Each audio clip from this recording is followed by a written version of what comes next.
Hello everyone, welcome to another episode from Chedexcel. So the last video I discussed how electrons are actually present inside an atom. So I'll put a link and you can see of the pop-up banner the last video about existence of electrons of an atom. So today we are going to see how those electrons are actually going to fill into the atom, and normally we use three basic rules to fill them. Now in Chedexcel they won't ask you to write those three rules, but they expect you to memorize those rules. Means they expect you to remember what each rule imply or what it says. So we will see what are those three rules first, and then we will see how we can put electrons into the atom using those three basic rules. Right, the first rule we normally use is Pauli Exclusion Principle.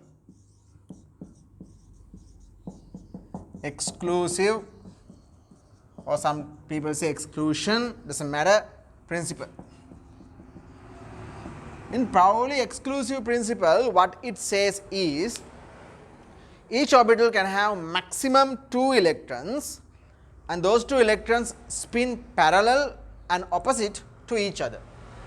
So what you have to remember is that idea. There are only 2 electrons in an orbital and they spin parallel and opposite. You don't have to remember that is Pauli Exclusion Principle, but you have to remember that what it says. So if you can remember, I told you the orbital, let us say S orbital.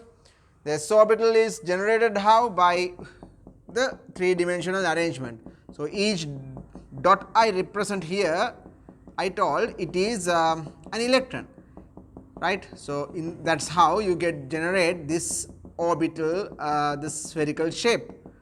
But what Pauli says, even though I can draw hundreds of dots inside, each orbital cannot occupy that much of electron. Each orbital can have maximum 2 electrons, only 2, and they always spin parallel and opposite to each other. That's what it says.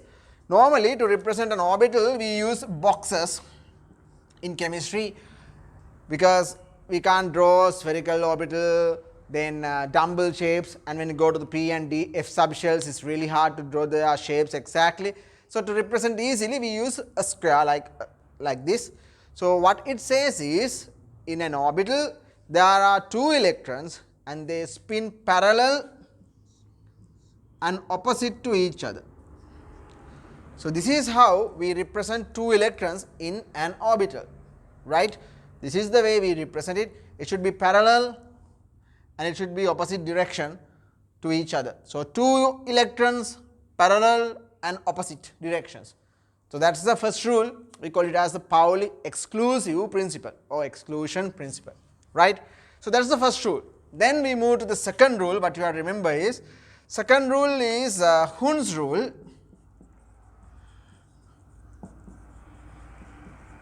What Hund say is, he said when electrons are being filled into an orbital or into an atom, always each orbital should have 1 electron before it goes to paired up, or before they goes to paired up. Each orbital should have 1 electron before they go into pair. That's the rule. So what does it actually means? Now I told you, if I erase this part now, I told you there are 3 p subshells. Sorry, there are 3 p orbitals in a p subshell. So let us say if there are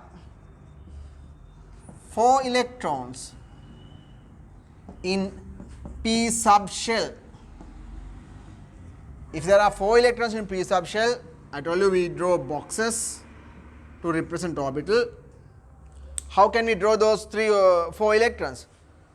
Pauli Exclusion Principle say each orbital can have maximum 2. So and they spin parallel and opposite to each other. So if we draw it like this, 1, 2, 3, 4, that is wrong. Why is that? Because Hund's rule say each orbital should have 1 electron before they go into paired up. So the exact correct one should be each orbital should have one electron before they go to paired up. So, 4 electrons, there are 3, this is the correct way, right. So, each orbital should have one electron before they goes to paired. So, this is for 4 electrons in p subshell. So, d subshell also we can draw something like this. So, I draw it over here. Let us say 7 electrons in d subshell. You can't just draw like this. Now, d, there are 5 orbitals. D subshell you have 5 orbitals. We can't draw like this. So, what is the exact one? 1, 2, 3, 4, 5, 6, 7. This is the correct way of drawing the electrons. So, that is the Hund's rule, right. Now, we know 2 rules. The last rule we have to use when writing the electron in an atom is something called Aufbau Principle. That is the third rule. We call it as Aufbau Principle. So, Aufbau Principle is AUFBAU, Aufbau Principle. Aufbau Principle says how electrons are actually being filled into a subshell or orbital according to the increasing of their energy. So, normally electrons are increasing like first main energy level, second main energy level, third main energy level, like that. But when it comes to the subshell, there are cases that fourth main energy level, 4s subshell has a lower energy than d subshell of third main energy level. So, even though we say electrons are being filled to the first main energy level, second, third, fourth, like that, there are cases that fourth main energy level starts to get filled before completion of the third main energy level. Likewise, there are variation with the fourth F subshell fills after filling the 5D subshell. So, like that. So, the Aufbau Principle has a pattern. So, rather than drawing it, I will put a picture of the pattern. This is that one, I will put a photo on that. So, that is the filling pattern. So, according to that filling pattern, right. So, electrons are being first to 1s, then electrons from 1s you can see it goes to 2s, right. After that it goes to 1s, 2s, then 2p, then 3s, 3p. You can see before filling to 3d, electrons are filled to the 4s.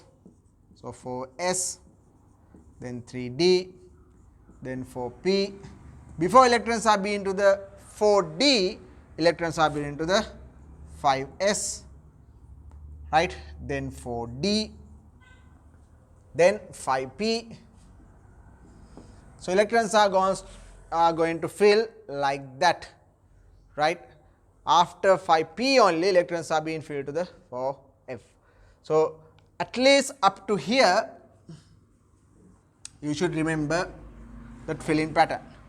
1s, 2s, 2p, 3s, 3p, 4s, 3d. Up to here obviously they have asked.